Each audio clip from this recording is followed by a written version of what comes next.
السلام علیکم عزیز طلباء، آج ہم اردو فیز 2 میں سے جگر مراد آبادی کی غزل کے اہم اشعار کی تشریح کریں گے۔ غزل کے اشعار کی تشریح کرتے سب سے پہلے شاعر کا نام، مفہوم لکھا جاتا ہے۔ مفہوم مختصر اور جامع ہے اور 2 سطور سے زائد نہ ہو۔ ایک اور بات بتاتا چلوں کہ غزل کے ہر شعر کی تشریح کم از کم 1 یا 1.5 صفحہ پر مشتمل ہو۔ حوالے کے اشعار بھی ضرور لکھیں۔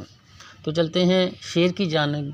بھول جاتا ہوں میں ستم اس کے، وہ کچھ اس سادگی سے ملتا ہے۔ مشکل الفاظ کے معنی دیکھ لیتے ہیں۔ بھول جانا، فراموش کر دینا، ستم، ظلم، دکھ، تکلیف، سادگی، سادہ انداز، بے تکلفی، ملتا ہے، ملاقات کرتا ہے۔ اس کا مفہوم کچھ یوں بنے گا: میرا محبوب مجھ سے اس قدر محبت اور اپنائیت سے ملتا ہے کہ میں اس کا ہر ظلم اور دکھ بھول جاتا ہوں جو وہ مجھے دیتا ہے۔ اب چلتے ہیں تشریح کی طرف۔ تشریح طلب شعر میں شاعر کہتا ہے کہ محبت بھی کیا چیز ہے کہ عاشق محبوب کی طرف سے دیے گئے ہر دکھ کو بھول جاتا ہے۔ محبوب کی ایک مسکراہٹ نہ جانے کتنے زخموں پر مرہم ثابت ہوتی ہے۔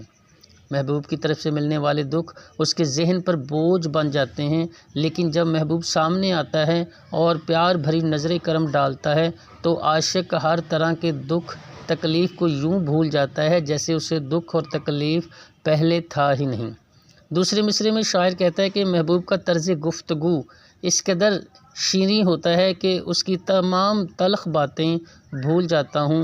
محبوب کی مسکراہٹ کو دیکھ کر غصے کی تمام کیفیات دور ہو جاتی ہیں اور اس کے انداز ستم میں بھی اسے پیار نظر آتا ہے۔ بقول شاعر، یہ تبسم، یہ تکلم، یہ تغافل، یہ ادا، یہی انداز تو دیوانہ بنا دیتے ہیں۔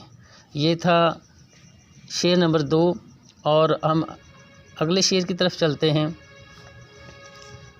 آج کیا بات ہے کہ پھولوں کا رنگ تیری ہنسی سے ملتا ہے۔ مشکل الفاظ کے معنی دیکھ لیتے ہیں۔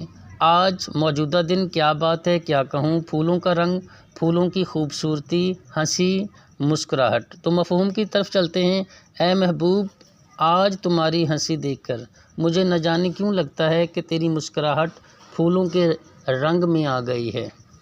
اس کی تشریح کر لیتے ہیں۔ اس شعر میں شاعر اپنے محبوب کی ہنسی کی تعریف کرتے ہوئے اس کو پھولوں کے کھلنے سے تشبیہ دیتا ہے۔